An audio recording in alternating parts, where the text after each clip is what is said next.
میرے دوستو، انسان کو اللہ تبارک و تعالیٰ نے کچھ چیزوں کی فطرت عطا کی ہے۔ وہ کہیں اپنے آپ کو تکلیف میں محسوس کرتا ہے تو کہیں اپنے آپ کو آسانی میں محسوس کرتا ہے۔ بڑا پڑھا لکھا، سمجھدار، مالدار، وزادار آدمی ہونا، لیکن اس کے کپڑے میلے کچیلے ہوں تو نہ وہ کہیں جانے میں آسانی محسوس کرتا ہے اور نہ کسی کو گھر بلانے میں آسانی محسوس کرتا ہے۔ ایک مفت کا بوجھ اس کی طبیعت پہ ہوتا ہے کہ میرے کپڑے ٹھیک نہیں، مفت کا بوجھ۔ لیکن بندہ بالکل ان پڑھ ہو، سادہ ہو، گھر ٹوٹا ہوا ہو، لیکن اس کے کپڑے ٹھیک ہوں، اٹھنا بیٹھنا، ابھی نہا کے آیا ہو، استری والے کپڑے پہنے ہو، تو کہیں بیٹھتے ہوئے ذرا ہچکچاہٹ نہیں محسوس کرتا۔ آپ خود جب اپنے وہ کپڑے اتار لیتے ہیں نا، ان کو مٹی لگی ہوئی تھی، کہیں گرد لگ گئی تھی، تو خود بھی اپنے آپ کو آسانی میں محسوس کرتے ہیں۔ ورنہ نا وہ ساری محفل میں سب سے زیادہ توجہ اسی بات پہ رہتی ہے کہ میرا بٹن ٹوٹا ہوا ہے، اور وہ جینے ہی نہیں دیتا کہ بٹن جو ٹوٹ گیا ہے، تو بار بار بندے کا خیال ہوتا ہے کہ کدے تک نہ لے کوئی۔ یہ نفسیاتی مسئلہ ہے، اس کو سمجھیں۔ انسان فطرت کے ہاتھوں بعض اوقات مجبور ہوتا ہے۔ جس طرح انسان کا ظاہری حلیہ ٹھیک نہ ہو تو پورے سکون میں نہیں ہوتا، اسی طرح اگر باطن پہ کوئی بوجھ ہو نا، یہ تکبر والا بندہ کبھی سکون میں نہیں رہتا، یہ عجب والا، خود پسندی والا بندہ کبھی سکون میں نہیں رہتا۔ بیماری لگ جاتی ہے نا میری طرح کے کچھ لوگوں کو، بزرگوں کی بات نہیں کرتا کہ ہمیں سٹیج پہ ہونا چاہیے، میں چودھری صاحب ہوں، میں مالدار ہوں، میں علاقے کا بڑا ہوں، میں درویش ہوں، میں صوفی ہوں۔ آپ یقین کریں کہ ان کو پیچھے بیٹھ کے محفل سننے کا مزہ ہی نہیں آتا۔ وہ ساری محفل میں یہی سوچ رہے ہوتے ہیں کہ کدی کوئی اگے ساتھ لے نا۔ یہ بیماری ہے، یہ سکون نہیں لینے دیتی، یہ ایک مسئلہ ہے۔ خود پسندی، حسد، عجب، کبر، یہ مسائل ہیں۔ آپ جو مرضی کر لیں، یہ آپ کو سکون نہیں لینے دیں گے۔ کسی بندے کا یہ ذہن بن جائے نا کہ میں جانا جاؤں، میں پہچانا جاؤں، تو آپ یقین کریں کہ وہ منتیں کرتا ہے کہ یار کوئی مہربانی کرو، میرا بھی ذکر کرو کہیں۔ شیخ سعدی رحمۃ اللہ علیہ فرمایا کرتے تھے کہ لکڑی کو گھن اتنی تیزی سے نہیں کھاتی جتنی بڑے لوگوں کو خوشامد تیزی سے کھا جاتا ہے۔ ان کا بس نہیں چلتا، ورنہ دو بندے رکھ لیں 8 گھنٹے کی ڈیوٹی پہ کہ میری تعریفیں کیا کرو، بس نہیں چلتا۔ یہ باطن کے جو میل کچیل ہے نا، میرے رسول کریم کا کمال یہ ہے کہ حضور نے نظر کرم سے سارے ہی دور فرما دیے۔ اور محبوب کے اپنوں نے جب نبی پاک سے دلیل مانگی نا کہ آپ اللہ کے نبی ہیں تو اس کی دلیل کیا ہے، اپنوں نے دلیل مانگی، قریش نے۔ اپنوں کو منوانا ذرا مشکل ہوتا ہے نا، بھئی اللہ کا قانون ہے، اس نے چراغ کے بالکل نیچے اندھیرا بنا دیا ہے، اس کا قانون ہے، کیا کیا جائے، نہیں مانتے۔ اپنوں کو منوانا، قریبیوں کو۔ انہوں نے جب، میرے ایک دوست نے مجھ سے کہا کہ ایک نہیں سمجھ آئی کہ جب کوہ صفا پہ حضور نے کہا تھا کہ میں اگر تمہیں کہوں کہ اس طرف دشمن کھڑا ہے تو سارے کہہ رہے تھے ہم آپ کی بات مانیں گے، تو میں نے کہا وہ سرکار کو ماننے کی بات تھی۔ یہاں بھی بہت سارے لوگ ہیں وہ کہتے ہیں حضرت صاحب آپ کی عزت بڑی کرتے ہیں پر چپ کر جائیں، سیاست کا نام نہ لینا۔ میری بات کی سمجھ آ رہی؟ آپ کی عزت بڑی کرتے ہیں پر چپ کر جائیں، آپ نے یہ نہیں کہنا کہ سود نہ کھاؤ، بالکل آپ نے یہ نہیں کہنا کہ چودھری صاحب کے بچے کی شادی پہ بینڈ باجا نہیں ہونا، کیونکہ ہم تو عزت کرتے ہیں۔ عزت کرنا اور ہوتا ہے اور بات ماننا میں فرق ہوتا ہے نا جی۔ کچھ لوگ حیا کرتے ہیں پر بات، لیکن زیادہ خوشی اسی کی ہوتی ہے جو حیا بھی کرے اور بات بھی مانے۔ تو اپنوں نے جب دلیل مانگی نا کہ آپ اللہ کے رسول ہیں تو اس کی دلیل کیا ہے، تو اللہ کریم نے فرمایا محبوب ان سے فرمائیے فقد لبثت فیکم عمرا من قبلہ، وہ باہر سے تو نہیں نہ آیا، میں نے تمہارے درمیان عمر کا حصہ گزارا ہے، افلا تعقلون، کیا تمہیں عقل نہیں؟ میری طرح کا کوئی سچا ہے تو دکھاؤ، کوئی صادق اور امین ہے تو دکھاؤ۔ تمہارے بیچ نبی کریم کا نا اٹھنا بیٹھنا چلنا پھرنا یہ اس طرح کا تھا کہ کوئی چیز کسی پر بوجھ نہیں بنتی تھی، بلکہ جو دیکھتا جاتا تھا مدینے والے کا غلام بنتا جاتا تھا۔ ہم نا آپ یقین کریں کہ اگر نکل آئے نا، آ جائیں سادگی پہ، سادی زندگی بڑی آسان ہوتی ہے، بڑی آسان۔ یہ جو بچے 4,500 روپیہ لگا کے بال کھڑے کراتے ہیں نا سر پہ، یہ پھر پریشان بھی رہتے ہیں کہ اتنے پیسے لگا دیے دیکھا کسی نے بھی نہیں۔ اور جو بزرگ ابھی آیا نا، اس نے گھاس کاٹی ہے، بھینسوں کو چارہ ڈالا ہے، کپڑے بس اس نے جلدی سے پہن لیے صحیح استری، اس کو کوئی فکر نہیں، کوئی دیکھے تب بھی ٹھیک ہے، نہ دیکھے تب۔ نبی پاک صلی اللہ علیہ وسلم نے انسان کو کہا کہ اندر کا بوجھ اتار دے ورنہ تیرے لیے جینا مشکل ہو جائے گا. یہ اتار دے اندر کے سارے بوجھ، یہ جھوٹ کا بوجھ، یہ عداوت کا بوجھ، یہ حسد کا بوجھ. اعلیٰ حضرت بریلوی رحمۃ اللہ علیہ ملفوظات شریف میں فرماتے ہیں کہ حسد کرنے والا سامنے والے بندے پہ اعتراض نہیں کرتا، بلکہ حسد کرنے والا اللہ کی تقسیم پہ اعتراض کرتا ہے. وہ کہتے ہیں اسے کو دیا ہے مجھے دینا چاہیے تھا. بحث کرتے ہیں لوگ، اپنے گھر بیٹھ کے دلائل جمع کرتے ہیں. کبھی کسی شخص کے بارے میں آپ ذرا قرآن مجید پڑھیں اور میرے رسول کریم صلی اللہ تعالی وسلم کی احادیث کا مطالعہ کریں. قرآن تو حضرت موسیٰ کی شان بھی بیان کرتا ہے، حضرت یوسف کے تذکرے نہیں بیان کرتا قرآن، جناب عیسیٰ روح اللہ کی عظمت قرآن بیان نہیں کرتا. اعلیٰ حضرت بریلوی رحمۃ اللہ علیہ کے سامنے کسی نے شعر پڑھا کہ شان یوسف جو دبی تو وہ بھی اسی در پہ دبی، تو اعلیٰ حضرت فرمانے لگے تمہیں غلطی لگ گئی ہے، میرے نبی کسی کو دبانے نہیں آئے.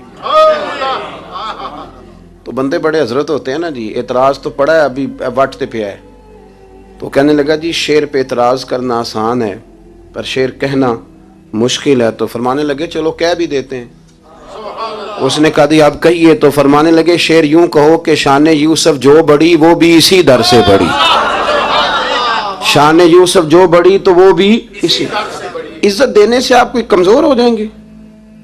کوئی نقصان ہو جائے گا کسی کو عزت دینے سے؟ کیا فرق پڑتا ہے؟ لیکن آپ یقین کریں کہ وہ اتنی مصیبت بنی ہے عزت لینے کی، پروٹوکول لینے کی، اپنا آپ منوانے کی، اتنی زیادہ. بلکہ وہ لوگ جن کو بالکل اس چکر میں نہیں پڑنا چاہیے تھا، درویش لوگ، وزیروں کا بھی استقبال ہو رہا ہوتا ہے اور پیروں کا بھی استقبال ہو رہا ہوتا.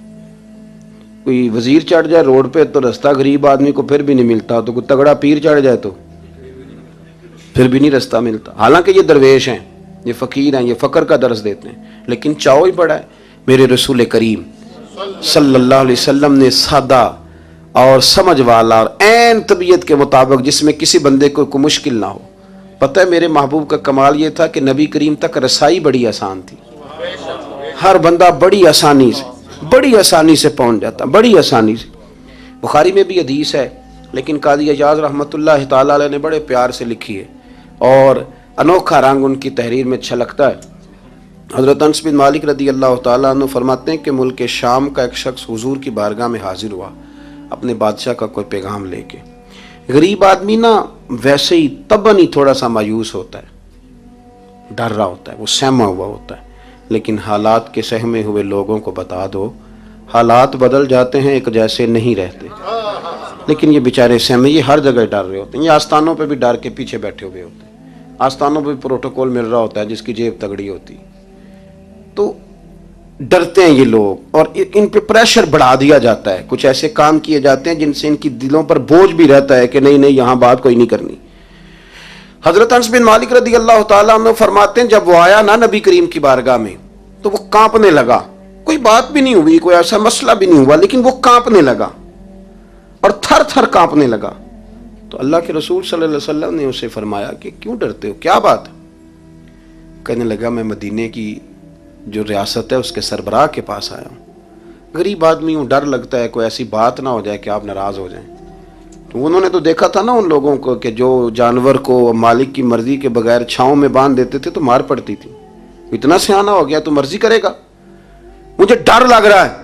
حضرت انس بن مالک کہتے ہیں بات کہاں کی تھی چلی کہاں گئی. اس نے کیا کہا اور پھر جواب میں میرے محبوب نے کیا فرمایا. آپ ذرا بات کا لیول دیکھیں اور حضور کی گفتگو کا سٹیٹس دیکھیں.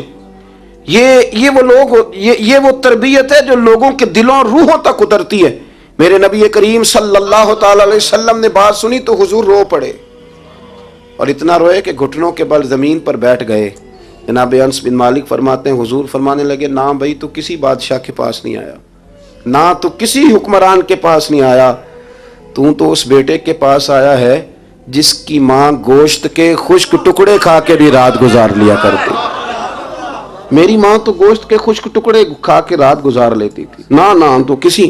حضرت انس بن مالک کہتے ہیں اس نے بات سنی تو وہ بھی رو پڑا اور میں نے سنی تو میں بھی رو پڑا. دوستو رسول کریم دیکھیں نا ہم لوگوں نے کس طرح کا لیول بنایا ہوا ہے. ابھی تک وہ جو دولت کا رٹا ہے تھوڑا بہت وہ ابھی تک چلتا ہے. ابھی تک خاندان کے اندر کوئی بندہ امیر ہو جائے تو چودھری بھی وہی ہوتا ہے، سیانا بھی، میرا تو خیال ہے پیر بھی وہی ہوتا ہے، شرط یہ ہے کہ اس کے پاس پیسے ہونے چاہیے، وہی شیخ ہوتا ہے، سارا کچھ وہی ہوتا ہے۔ نبی پاک صلی اللہ علیہ وسلم نے ہمیں کہا کہ یہ تمہارے اندر کے بوجھ ہیں، ما حاک فی صدرک، گناہ جو ہوتا ہے یہ کھٹکتا ہے سینے میں، یہ بندے کو پریشان کرتا ہے، بندہ تکلیف میں ہوتا ہے، کسی کو پتہ نہ چل جائے۔ ہم لوگوں نے آہستہ آہستہ کر کے نا احساسات کی دنیا چھوڑ دی ہے، ہمارا مزاج نہیں، چھوٹی چھوٹی باتیں ہوتی ہیں لیکن ہم توجہ نہیں نہ کرتے۔ کوئی اتنا مشکل بات نہیں کہ رات کو بیٹا پھل لے کے آیا تو اپنی بیوی کے کمرے میں چلا گیا۔ لوگ اس کی ماں کو اور اس کے باپ کو یہ بات آسانی سے کہہ دیتے ہیں کہ آپ حوصلہ کریں، دفع کریں، جو کر رہا ہے کرنے دیں، لیکن جس بندے کی کل کمائی اس کا پتر ہو اور بھری جوانی میں جس نے کہا ہو بیوی سے کہ چل میں پرانے کپڑوں پہ عید گزار لوں گا، تو نئے کپڑے بچوں کے لے آ، جس نے 30 سال سعودی عرب میں، دبئی میں، مسقط میں، پردیس میں گزارے ہوں پر وہاں کمبل بھی نہ بدلا ہو کہ چلو بچے میرے پڑھ جائیں، اس کی کل کمائی باغ تیرے دی کر کر راکھی، ساری عمر گزاری، تو جدوں یہ باغ پکن تے آیا لے گئے اور وپاری، تو وہ پھر جا کے تو 6 کنوں رکھ کے پلیٹ میں اپنی بیوی سے کہتا ہے جا ابا جی کو دے آ۔ یہ کہنا آسان ہے باپ کو کہ تو صبر کر، حوصلہ کر، پر وہ باپ جب پیچھے پلٹ کے دیکھتا ہے تو کہتا ہے دنیا نے تو تجھے تحفہ دیا ہوگا، میں نے تو جوانی تجھے دے دی، خوشیاں ساری تیرے نام کر دی، اور تو میرے ساتھ یہ سلوک کرنے چلا۔ احساسات نہیں، اس کو پتہ ہی نہیں، روز دوست کو ٹیلی فون کرتا ہے کہ آج باہر سے کھانا کھائیں، کبھی ابا جی کو بھی کرنا کہ ابا جی آج میرے بغیر روٹی نہ کھانا، میں آؤں گا تو مل کے کھائیں گے۔ کبھی کہے اماں کو کہ اماں مجھے بڑے بڑے ریسٹورنٹ میں وہ مزہ نہیں آیا کہ تیرے ہاتھ کے چاولوں کی روٹی میں مزہ آیا، آج پکا نا۔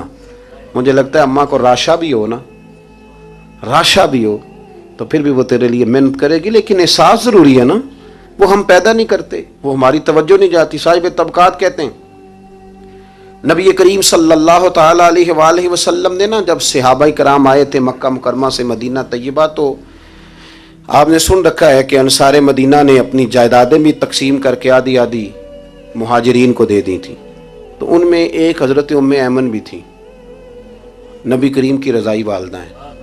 یہ حضرت عبداللہ رضی اللہ تعالیٰ عنہ جو سرکار کے والد گرامی، ان کی آزاد کردہ لونڈی حضرت سیدہ طیبہ طاہرہ جناب آمنہ رضی اللہ تعالیٰ عنہ کی بھی بڑی خدمت کی انہوں نے۔ ان کو بھی ایک باغ ملا ہوا تھا۔ جب وہ خیبر کے علاقے فتح ہو گئے، یہودیوں سے بہت سارے علاقے لے لیے، تو اللہ کے رسول صلی اللہ علیہ وسلم نے فرمایا اب اس طرح کرو کہ یہ جو تم نے جائیدادیں لی ہوئی ہیں نا انصار سے، یہ واپس کر دو اور تمہیں اس میں سے دے دیتے ہیں۔ اور حضور علیہ السلام نے انصار مدینہ سے بھی کہا کہ میں ان کو یہ جائیدادیں دے کے اور تمہاری واپس کرانے لگا ہوں، تو انصار نے تو وہاں بھی بڑا انوکھا جواب دیا کہ یا رسول اللہ ہماری والے بھی رہنے دیں اور وہ والے بھی ان کو دے دیں۔ وَيُؤْثِرُونَ عَلَىٰ أَنفُسِهِمْ وَلَوْ كَانَ بِهِمْ خَصَاصَةٌ، یہ بھی ان کے پاس رہنے دے۔ محبوب نے فرمایا نہیں، میرا فیصلہ یہی ہے۔ حضرت ام ایمن رضی اللہ تعالیٰ عنہ کے حصے میں ایک باغ آیا ہوا تھا، تو محبوب کریم سید عالم صلی اللہ علیہ وسلم نے کہا اماں جی آپ کو کوئی اور باغ دے دیتے ہیں، یہ والا باغ واپس کر دیں۔ سیدھی سادی بیوی تھی، ناز تھا کہ میں نے حضور کی خدمت کی ہے بچپن میں، ناز تھا، کہنے لگی میں تو نہیں واپس کرتی، یہ ناز ہے، ورنہ حضور کو کوئی انکار کر سکتا، میں تو نہیں واپس کرتی۔ حضرت عائشہ صدیقہ رضی اللہ تعالیٰ عنہ فرمانے لگی اماں جی یہ آپ کیا کہہ رہی ہیں؟ حضور فرمانے لگے عائشہ آپ خاموش ہو جائے، یہ بڑھاپا ہے، اس کے احساسات ہیں، اس کے جذبات ہیں۔ آپ یقین کریں کئی دفعہ بوڑھے بیچارے نا درد سے بات نہیں بتاتے کسی کو، وہ کہتے ہیں کیا کریں، کپڑا اٹھائیں تاکہ پیٹ ننگا ہو جائے، کیسے بات کریں۔ نبی کریم سید عالم علیہ الصلوۃ والسلام اماں جی کے قریب گئے، کہا اماں جی میرے ساتھ چلو ایک دفعہ باغ دیکھ تو لو۔ حضور ساتھ لے کے گئے، ایک باغ دکھایا تو کہنے لگی نہیں نہیں میں نے نہیں لینا، یہ مجھے میرے والا ٹھیک ہے۔ حضور نے پھر دوسرا دکھایا، کہنے لگی یہ بھی نہیں مجھے پسند۔ محبوب نے تیسرا دکھایا تو کہنے لگی یہ تو میرے والے باغ سے بھی پیارا ہے، یہ میں لے لوں گی۔ جب وہ مسکرائیں تو حضرت عائشہ کہتی ہیں میں نے حضور کی آنکھوں میں آنسو دیکھے، فرمایا الحمدللہ اس کا دل نا راضی ہو گیا ہے۔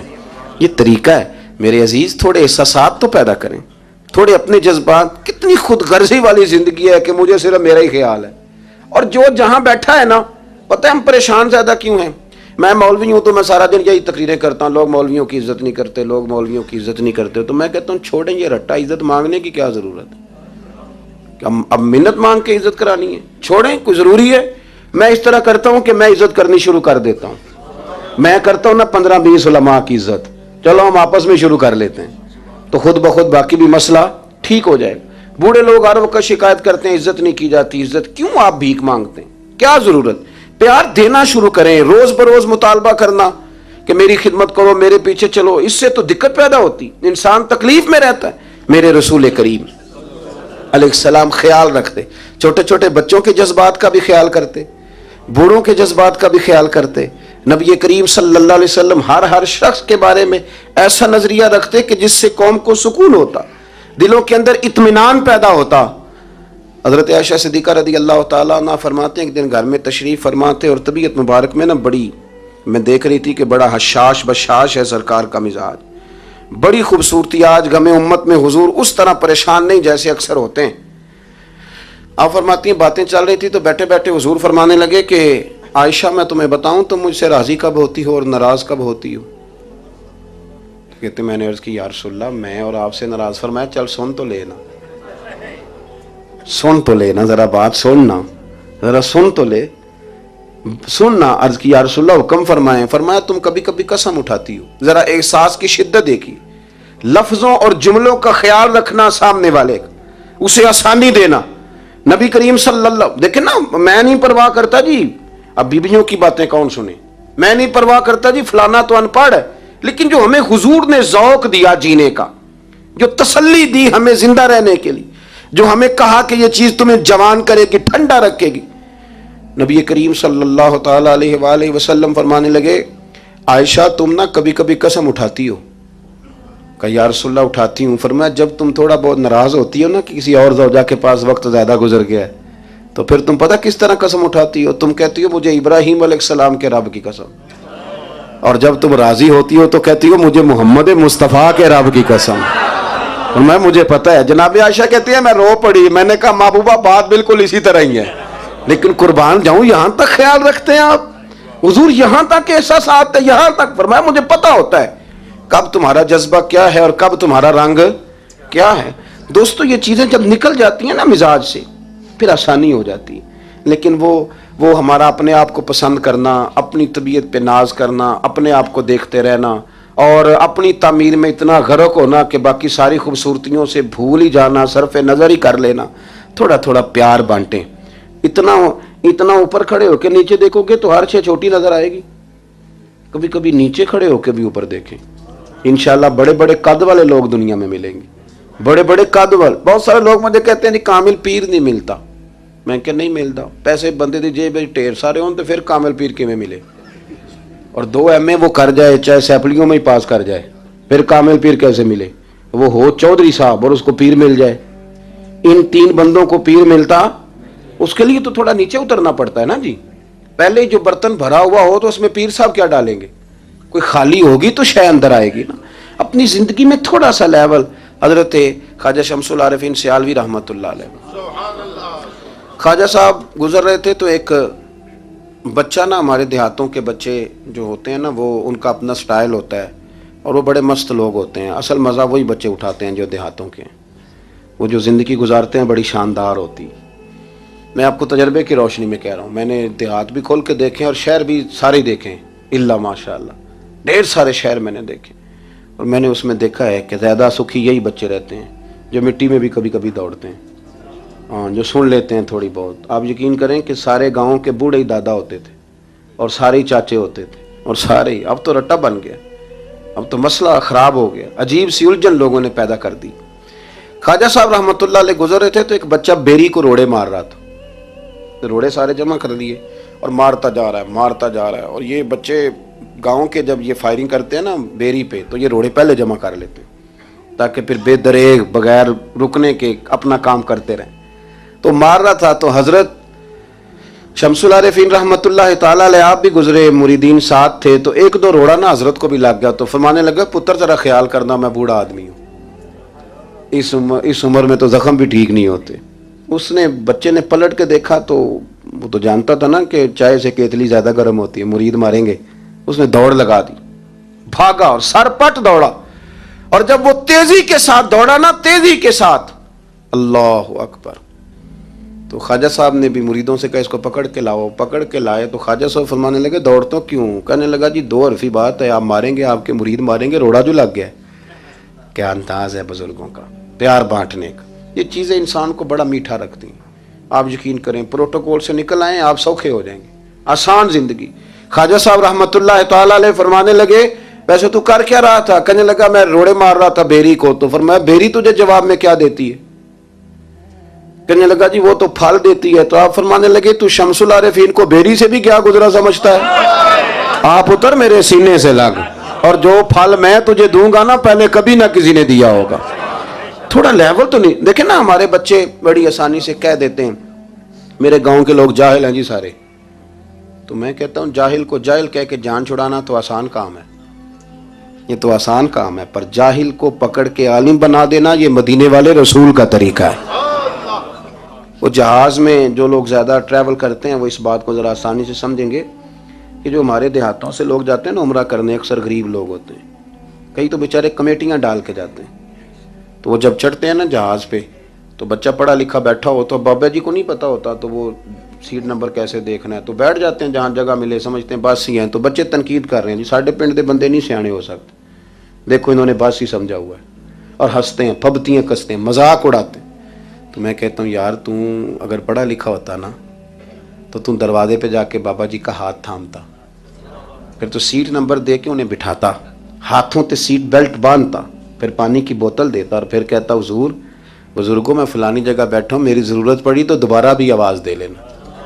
پڑھے نا بخاری مسلم، حضرت انس بن مالک رضی اللہ تعالیٰ عنہ فرماتے ہیں نجرانی چادر حضور نے اوڑھی ہوئی تھی اور نبی کریم صلی اللہ علیہ وسلم جا رہے ہیں، جناب فاروق اعظم بھی ساتھ ہیں، تو کہتے ہیں پیچھے سے ایک شخص نے نا حضور کی وہ چادر، اس میں سرخ دھاری دار تارے تھی، تو پکڑ کے نا اس نے چادر حضور کی کھینچی، تو وہ جو چادر تھی وہ حضور کے گلے میں پھر گئی۔ فرماتے میں وہ تکلیف محسوس کر رہا تھا، تو وہ کھینچ کے نا چادر، تو کہنے لگا میں کچھ مانگنے آیا ہوں۔ تو دروازہ زور سے کھٹکھٹائے اسے بھیگ دیتے ہو، کہتے دوڑ جا دروازہ توڑے گا، لیکن حدیث کے لفظ ہیں فَالْتَفَتَ إِلَيْهِ فَضَحِكَ۔ حضرت انس بن مالک کہتے ہیں جب مصطفیٰ کریم نے اس کی طرف دیکھا تو حضور نے مسکرانا شروع کر دیا۔ یہاں مسکرانا کمال ہے۔ اعلیٰ حضرت بریلوی کہتے ہیں جس کے گچھے سے لچھے جڑے نور کے ان ستاروں کی نزہت پہ لاکھوں سلام، اور جس کی تسکی سے روتے ہوئے ہنس پڑے اس تبسم کی عادت پہ لاکھوں سلام۔ حضور نے توجہ کی تو مسکرائے، فرمایا کیا لینے آیا ہو؟ کہنے لگا بھکاری ہوں کچھ لینے آیا ہوں۔ چادریں کھینچ کے مانگ رہا ہے، تو نبی کریم علیہ السلام نے دیا کتنا؟ میرے کریم سے گر قطرہ کسی نے مانگا دریا بہا دیے ہیں، دور بے بہا دیے ہیں۔ نبی کریم نے فرمایا یہ دو پہاڑیوں کے درمیان جتنی بکریاں کھڑی ہیں ساری اسے دے دو، دو پہاڑیوں کے درمیان جتنی بکریاں کھڑی ہیں ساری اسے۔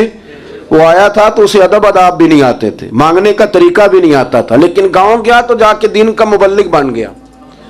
کیا تبلیغ کرتا ہے؟ کہتا ہو لوگوں غربتوں سے پریشان لوگوں آؤ میرے ساتھ میں تمہیں مدینے لے چلوں۔ میرے رسول اتنا دیتے ہیں کہ غربت کا ڈر بھی نکل جاتا ہے۔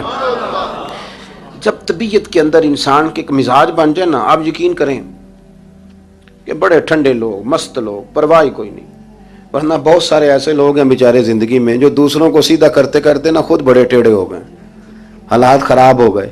امام احمد بن حنبل وہ روایت لائے ہیں، جب ایک شخص نے آ کے حضرت عمر سے کہا تھا میں تقریر کرنا چاہتا ہوں، تو فرمایا تو نہ کرنا۔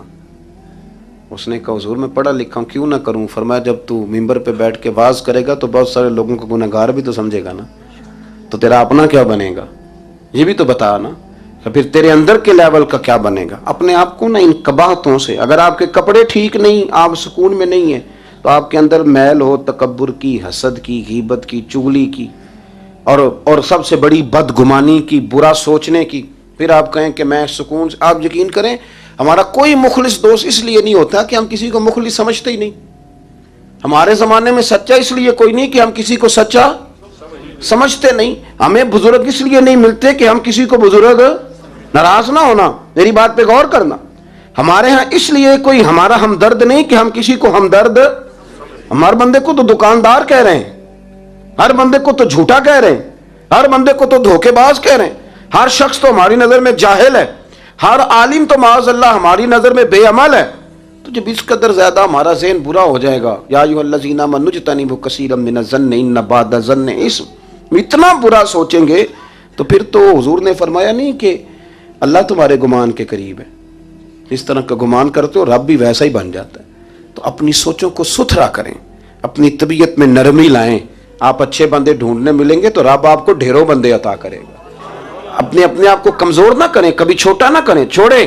اپنی نجی مجلسیں بھی پاک کریں، صاف ستھری کریں اور خوبصورت کریں، اور اپنی جو خلوتیں جلوتیں ان میں محنت کریں۔ اپنے سے دوسروں کو افضل جاننا سیکھیں، لوگوں کا اکرام کرنا سیکھیں، آداب سیکھیں، اور لوگوں کے بارے میں اچھی گفتگو کرنی سیکھیں۔ آپ یقین کریں یہ کام آپ کسی کے لیے کر کے دیکھیں، اللہ آپ کو سکون عطا کرے گا۔ اعلیٰ حضرت بریلوی رحمۃ اللہ علیہ سے کسی نے کہا تھا، حضرت جی میرا دل بڑا بے سکون رہتا ہے تو کوئی وظیفہ دیں، تو اس کا خیال تھا کچھ پڑھنے کو بتائیں گے۔ تو فاضل بریلوی رحمۃ اللہ علیہ فرمانے لگے، اس طرح کر، کسی بندے کے ساتھ نیکی کر، پر اسے پتہ نہ ہو میرے ساتھ کون کر رہا ہے، اسے خبر۔ فرمایا اس طرح کی نیکی کر، پھر رب تیرے دل کو قرار عطا کرے گا۔ وہ جو دکھا کے مسجد میں پیسے دیے جاتے ہیں وہ نام تو ہو جاتا ہے پر سکون لے جاتا ہے وہ، لیکن جو چھپا کے نیکی ہوتی ہے وہ ذرا مزہ کر جاتی ہے۔ اٹھ فریدا ستیا چاڑو دے مسیت، تو ستیں تے رب جاگدا، تیری ڈاڈے نال پرید۔ اٹھ فریدا ستیا تے خلقت ویکھن جا، متے کوئی مل جائی بخشیا تے توں وی بخشیا جا۔ آخر دعوانا ان الحمد۔